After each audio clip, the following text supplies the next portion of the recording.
जय हिंद। मैं रविंद्र जैन। भारत को इस समय टिकाऊ नेता की जरूरत है, न कि बिकाऊ। 1947 के बाद से जिन नेताओं ने पद संभाला वो ज्यादातर 99 बिकाऊ थे।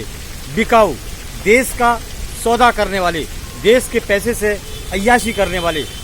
तो दोस्तों, हिंदुस्तान के बुद्धिजीवियों, आपको जागना पड़ेगा, क्योंकि आपका पैसा टैक्स के माध्यम से इन अय्याश नेताओं में ज्यादा खर्च होता है। 75% अपना पैसा, अपनी मेहनत का पैसा ये नेता लोग अपनी अय्याशी में खर्च करते हैं।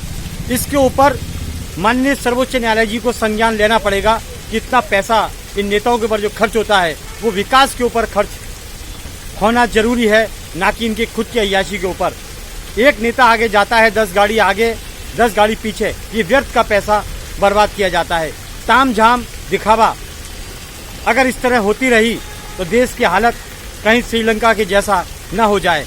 इसीलिए चेतावनी के तौर पर इन नेताओं को अपने खर्चे में कंट्रोल करना पड़ेगा और अय्याशी न करते हुए जमीन पर चलना होगा। देश के लिए काम करने के लिए जब चुनकर आते हैं, शपथ लेते हैं, तो एसी में बैठकर मौज मस्ती क्यों करते हैं? पब्लिक का दर्द, पब्लिक की समस्याओं का निवारण करने के लिए इनको चुना जाता है, न कि गाड़ियों में घूमने के लिए। जनहित में दोस्तों, मेरी आवाज आप तक पहुंचे कि आपका पैसा, मेहनत का पैसा 75% नेताओं के डेकोरेशन में खर्च होता है। 500,000 करोड़ 5 साल में ये लोग बना लेते हैं। एक एक पाई का हिसाब जनता के सामने होना चाहिए और हमारा अधिकार है पूछने का, हम पूछेंगे। इनकी अय्याशी पर रोक नहीं लगी तो देश में अराजकता और अपराध बढ़ेंगे।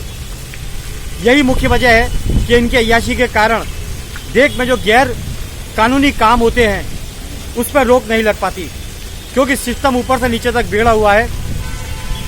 पूरा सिस्टम ऊपर से नीचे तक सड़ा हुआ है।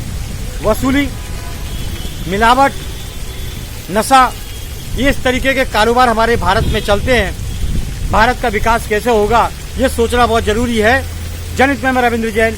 जय हिंद।